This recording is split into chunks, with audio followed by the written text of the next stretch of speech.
Buying a first telescope can be a bit of a minefield and it's very easy to get it wrong. In this video, I'm going to tell you my recommendations for good telescopes to get for beginners, what you need to understand, which ones to avoid, and whether to go for something for astronomy or for astrophotography. Links below to all the recommended models, otherwise let's get into it. So before I get into specific models, there's two features that I want you to look for that will help you determine whether or not the telescope is going to be a good one for you or who you're buying it for as a beginner. The key measurement you want to look for is called aperture. So this is a measurement of how wide the lens is, and it essentially determines how good the views you're going to get from it. The bigger the better, but also the more expensive it's going to get. I say don't go lower than 70 millimeters aperture. That's just under 3 inches. That's the bare minimum you want to get for anything usable. The second thing to pay attention to is the mount that it comes with. So you want this to be either AZ or Dobsonian. So those are the best and easiest kinds for beginners to use, to look through and to operate by hand. You may see ones that say EQ, which means an equatorial mount, and they may boast that they're better for astrophotography. But don't be tempted by this. It may seem like a cool idea, but they're going to be too difficult to use, especially for beginner. They're clunky, they're hard to work, they may come with counterweights, which makes them heavy, it makes them cumbersome, and a beginner's not going to be able to master it. So stick to AZ or Dobsonian. I'll show you later what to go for if you actually think astrophotography is the priority for you over astronomy. So the first and cheapest model I recommend is the Celestron Travel Scope 70, also called the 70DX, which is the same thing but maybe comes with some slightly different accessories. This is the bare minimum I think you want to go for. It comes at around $100. Anything below this, it's not going to be worth it. So the best thing about this telescope is that it packs up really nice and neatly, and that's particularly good for families. We perhaps don't want something bulky hanging around or that could get knocked over, or just to store when it's not in use. And also it's good for taking on trips, so you can put it in the back of the car or wherever you're going to go. So it's very convenient in that sense. The downside of this model is that the 70mm is the bare minimum aperture you'll get, so you shouldn't expect too much from the views. You'll be able to get really good visuals of the moon. There is an 80mm version of this telescope, so check the prices, that will be better. Second telescope to recommend is actually a range of them. So if you can afford to go from say $200 upwards, then I'd look at the Celestron StarSense Explorer range. So there are around 11 telescopes in the StarSense Explorer range. What's so good about these is that they sync with your smartphone. So there's a dedicated app that's free. You plug your phone into a socket that connects to the telescope.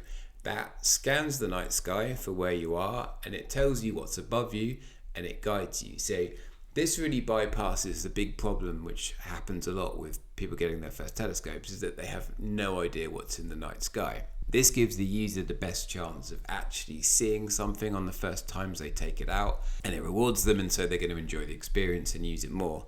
In my opinion, for a beginner, this is better than what are called go-to computerized telescope mounts that you might have seen. So these, they essentially do the similar thing. They tell you what you can see in the sky above you, and at a press of a button, either on your phone or with a hand controller, they will literally go to what it is you're going to see, the planet, the galaxy, whatever, and they will stay on it and track it. So in theory, great. In practice, they're a little bit clunky and hard to use. It's actually fairly dated technology in them. They add more to the weight, they add to the cost, plus they need a power source. So you have to consider whether you're going to run cables from somewhere to plug it in, or you're going to have some form of portable battery to keep it going. All of that just becomes a barrier to just grabbing it and taking it out like you would with the StarSense Explorer. So look at the StarSense Explorer range. They go from the region of $200 up to more than $1,000. Pretty much the more you spend, the better they're going to be. The Dobsonian models are the most powerful, but they're really big and clunky, so you just want to make sure you've get something that optimizes the space you've got at home. I mentioned models to avoid, so steer clear of anything that looks like this. So they come from various different manufacturers, so I'm not going to pick on any one in particular. This was the mistake I made at first. It's a mistake that a lot of people make. They buy these telescopes called hobby killers. The reason that they're not so good is just because they're too hard to use. They're tempting because you get high aperture for the price, so it seems like good value, and then they will also also boast that they can be used for both astronomy and astrophotography, it stands to reason that you might want a telescope to look through and then advance into astrophotography. But in reality, 99% of people are going to be a bit crushed by getting one of these. So then moving from this, if you think astrophotography might be your priority over astronomy, then what I'd recommend is you go for a smart telescope. So if you don't know, these are small compact devices, relatively new. They have a telescope and camera and everything all built into one device. You operate them from your phone.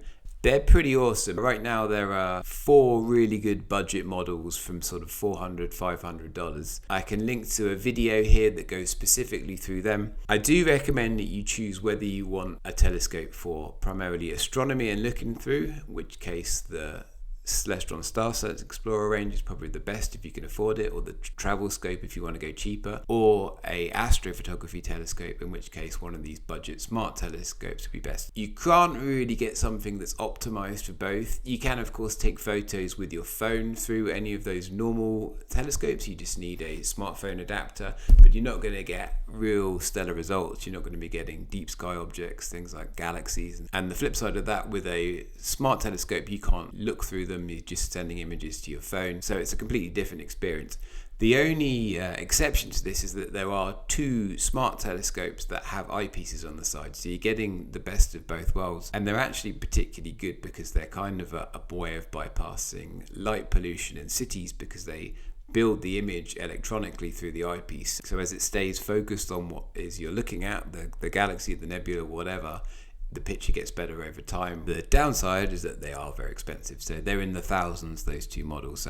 Check links below if you think that's for you. So links below so you can check live prices of all the models I've recommended. If you have any questions, let me know in the comments below. If you want more information about the best smart telescopes you can buy right now, check out this video here where I go through all the best models from budget to expensive and all their pros and cons.